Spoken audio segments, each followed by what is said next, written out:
ኦሉሴጉን ኦባሳንጆ ጥረት ይሳካ ይሆን?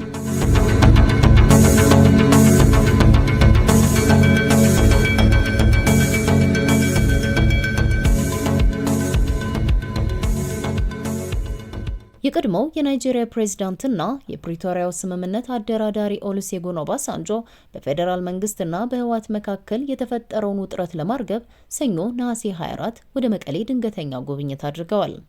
ህዝባዊ ወያኔ ሓርነት ትግራይ ህወሓት የፕሪቶሪያው ስምምነት አደራዳሪ ከነበሩት መካከል አንዱ የሆኑት የቀድሞው የናይጄሪያ ፕሬዝዳንት ኦሉሴጉን ኦባሳንጆ ሰኞ ዕለት በትግራይ ድንገተኛ ጉብኝት ማድረጋቸውን አስታውቋል። የኦባሳንጆ የመቀሌ ጉብኝት አስቀድሞ በመደበኛ መርሃ ግብርና በቀጠሮ የተያዘ እንዳልነበር በህወሓት ሊቀመንበር በዶክተር ደብረጽዮን ገብረ ሚካኤል የሚመራው አስተዳደር ትናንት ማክሰኞ ባወጣው መግለጫ አስታውቋል። በቀድሞው የናይጄሪያ ፕሬዝዳንት በኦባሳንጆና በህወሓት ሊቀመንበር በደብረጽዮን ገብረ ሚካኤል መካከል የተደረገው ይህ ውይይት በህወሓትና በፌዴራል መንግስት መካከል አዲስ ተፈጥሮ ያለውን እሰጥ አገባና ውጥረት በማርገብ የፕሪቶሪያውን የሰላም ስምምነት በስራ ላይ ለማዋል ያለመ እንደነበር መግለጫው ያመለክታል። ከትናንት በስቲያ ወደ መቀሌ ተጉዘው የነበሩት የቀድሞው የናይጄሪያ ፕሬዝዳንት ኦባሳንጆ ስለ መቀሌ ጉብኝታቸው እስካሁን በይፋ የተናገሩት ነገር የለም። የትግራይ ክልላዊ መንግስት መግለጫ ግን ከፌዴራል መንግስት ጋር ተወያይቼ በሚቀጥሉት 1-2 ሳምንታት እመለሳለሁ ማለታቸውን አመልክቷል። በተመሳሳይ የአሜሪካ ኤምባሲም በጉብኝቱ ላይ መግለጫ አውጥቷል። በኢትዮጵያ የአሜሪካ አምባሳደር ኤርቪን ማሲንጋና በአፍሪካ ህብረት የአሜሪካ ሚስዮን ሻርጄዲያ ፌር ወልተር ፓርስ በጋራ ባወጡት በዚህ መግለጫ የቀድሞው የናይጄሪያ ፕሬዝዳንት ኦሉሴጉን ኦባሳንጆ ሰሞኑን ወደ መቀሌ ያደረጉትን ጉብኝት በበጎ እንደተቀበሉትና በቅርቡም እንደሚመለሱ ተስፋ እንደሚያደርጉ ገልጸዋል።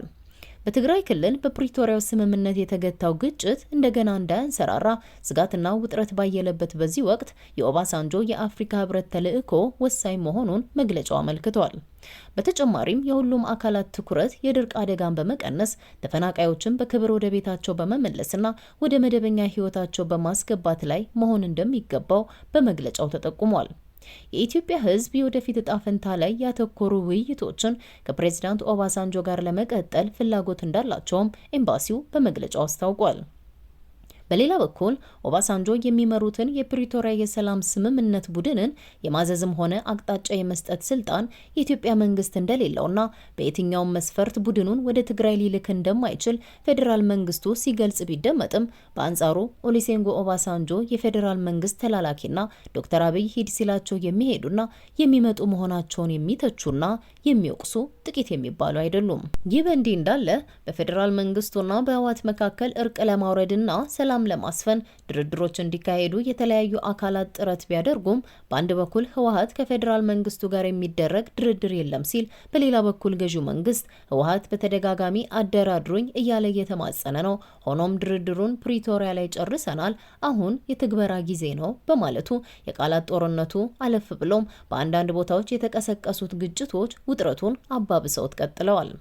ይሁንና ድርድሩን ማንም ይጠይቅ ማንም ሽምግልና ሊኮነን አይገባም የሚሉ የሰከኑ ዜጎች ለትግራይ ህዝብ ሲባል መንግስት እንደ መንግስት በጥንቃቄ በትዕግስት በብልሃትና በሆደ ሰፊነት ቻይ ሆኖ የህወሓትን አጀንዳ ማርገብና የሰላም መንገድ መከተል እንዳለበት ያምናሉ። በሰሞኑ የኦባሳንጆ ጉብኝት ወቅትም ህወሓት የሚመራው የትግራይ ክልል አስተዳደር ከፌዴራል መንግስቱ ጋር ድርድር ለመጀመር መሰረታዊና ቁልፍ ናቸው ብሎ የሚያምናቸውን ቅድመ ሁኔታዎች ማስቀመጡም ተነግሯል። የክልሉ የመገናኛ ቢሮ እንደገለጸው ትግራይ ለድርድር ያላትን ቁርጠኝነት ጠብቃ ብትቀጥልም ባለፉት 4 ዓመታት ሲካሄዱ የነበሩትንና በመሬት ላይ ያለውን ሁኔታ ከከፋ ደረጃ ወደ እጅግ አስከፊ ደረጃ ከማሸጋገር ውጪ ውጤት ያላመጡ ውይይቶችን ለመድገም ግን ምንም ፍላጎት የላትም። ይሁን እንጂ በየትኛውም ጊዜ በሚደረግ ድርድር በህወሓት ውስጥ ያሉ የተወሰኑ አመራሮች ዓላማ ጊዜያዊ እፎይታን ወስዶ ከየአቅጣጫው ታጣቂ የተባሉትን ቡድኖች በመሰብሰብ ኃይላቸውን መልሶ ማደራጀት፣ ጦርነቱን ማስቀጠልና የአፍሪካ ቀንድን ማወክ እንደሆነ የትግራይ ሰላም ኃይሎች ይገልጻሉ። ለዚህም የጽምዶ እንቅስቃሴን ለማሳያነት ይጠቅሳሉ። እንደሚታወቀው የብልጽግና መንግስት ከህወሓት ጋር በማበር ላይ የሚገኘው ጽምዶ የተባለው ስብስብ ከፕሪቶሪያው ስምምነት በኋላ ፍላጎታቸው ያልተሳካላቸው የአኩራፊዎችና በፖለቲካው ዓለም የከሰሩና የመጥፊያ ሰዓታቸው የደረሰ ኃይሎች ጥምረት ነው። ይህ ስብስብ የቀጠናውን ሰላም ለማወክ የተደራጀ የባንዳ ስብስብ ነው የሚል ወቀሳ በተደጋጋሚ ያቀርባል። የህወሓት አመራሮች የተባለውን ይህንን ጥምረት በይፋ ባያውጁም የብልጽግና መንግስትን ለመጣል ብቻችንን አይደለንም፣ ብዙ ተባባሪ አካላት ከጎናችን አሉ ማለታቸው አይዘነጋም። ይሁን እንጂ በቅርብ ጊዜያት በትግራይ የኤርትራ አዋሳኝ አካባቢዎች በህወሓትና በኤርትራ ኃላፊዎች መካከል የተደረገው የህዝብ ለህዝብ መድረክ ከጎናችን አሉ ከተባሉት ቡድኖች መካከል የኤርትራ መንግስት አንዱ መሆኑን ማሳያ እንደሆነ ተንታኞች ይገልጻሉ። በሌላ በኩል የህወሓት አጋር እንደሚሆን የሚነገረው የአማራ ፋኖ ቡድን ምንም እንኳን አቶ እስክንድር ነጋ አብዛኛው የአፋብን አባል ስለ ጥምረቱ የሚያውቀው ነገር እንደሌለና ለውሳኔ ቀርቦ ያልጸደቀ ጉዳይ ህጋዊነት እንደማይኖረው ከሰሞኑ ቢገልጹም የህወሓት አመራሮች ፋኖ ከህወሓት ጋር የሚሰራበትን ሁኔታ እንዲያመቻች ኤርትራን አማላጅነት መጠየቃቸው ተነግሯል።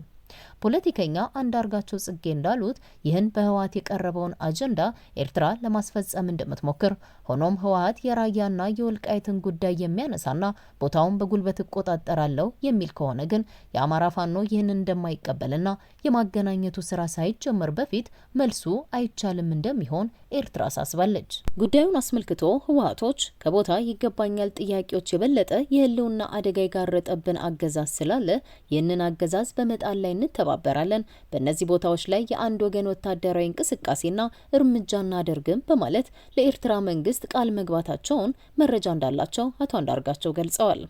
በቅርቡ የተናጠል ግንኙነት ከጀመሩት ከፋኖ አካላትም ጋር ጉዳዩ አብይ አህመድ ከስልጣን ከተወገደና ሰላምና መረጋጋት ከሰፈነ በኋላ በውይይት የሚፈታ አጀንዳ ነው የሚል አቋም መያዛቸውንም አክለው ገልጸዋል። ይህ በእንዲህ እንዳለ በአማራ ክልል ከተቀሰቀሰው የፋኖና የፌዴራል ኃይሎች ጦርነት በተጨማሪ ዋነኛ የውጭ ጠላት ነው ከተባለው የኤርትራ መንግስት ጋር የተፈጠረው ጥምረት ለሀገር ሉዓላዊነትና የግዛት አንድነት ስጋት ነው በሚል መነሻ በፌዴራል መንግስቱና በህወሓት መካከል ወታደራዊ እንቅስቃሴዎችና የተኩስ ልውውጦች ተስተውለዋል። በቅርብ ጊዜያቶች ውስጥ በትግራይ ክልል የተለያዩ ቦታዎች የፌዴራል መንግስቱ ባደረሰው ተደጋጋሚ የድሮን ጥቃቶችም ጉዳቶች ደርሰዋል። የሸረሪናው ግጭትም የሚታወስ ነው። ከዚህ ጋር ተያይዞ ህወሓት ጸረ ድሮን እንዳለው ሲገልጽ መቆየቱን በመጥቀስ እነዚህ ተደጋጋሚ ጥቃቶች ሲፈጸሙ የተባለው ጸረ ድሮን የትገባ ጥቅም ላይ ሲውል ያልታየውስ ለምንድን ነው ብለው የሚጠይቁ በርካታ የትግራይ ተወላጆች አሉ። በመሆኑም እነዚህን ጥቃቶች በክልሉ ያለውን ውጥረትና የህወሓትን አስገዳጅ አፈሳ ሸሽተው በርካታ ወጣቶች ክልሉን ሲለቁ መቆየታቸው ይታወቃል። በትግራይ ያሉ አመራሮች ወጣቶችን የጦርነት ማገዶ እያደረጉ ነው በማለት አቶ ጌታቸውና አምባሳደር ሬድዋን ክስ መሰንዘራቸው ይታወሳል። ይህን ክስ በትግራይ ክልል ውስጥ በመካሄድ ላይ ካለውና ህዝቡን በከፍተኛ ስጋት ውስጥ ከጣለው የግዳጅ አፈሳና ወታደራዊ ምልመላ ጋር በቀጥታ በማገናኘት እንደ ኤርትራ በገሃድ ውትድርና አገልግሎት ባያውጅም ህወሓት በግዳጅ አፈሳ ሰራዊት ለመገንባት ደፋ ቀና እያለ መሆኑ ሲገለጽ ቆይቷል። በእርግጥ የወጣቶች አፈሳ የሚስተዋለው በትግራይ ክልል ብቻም አይደለም።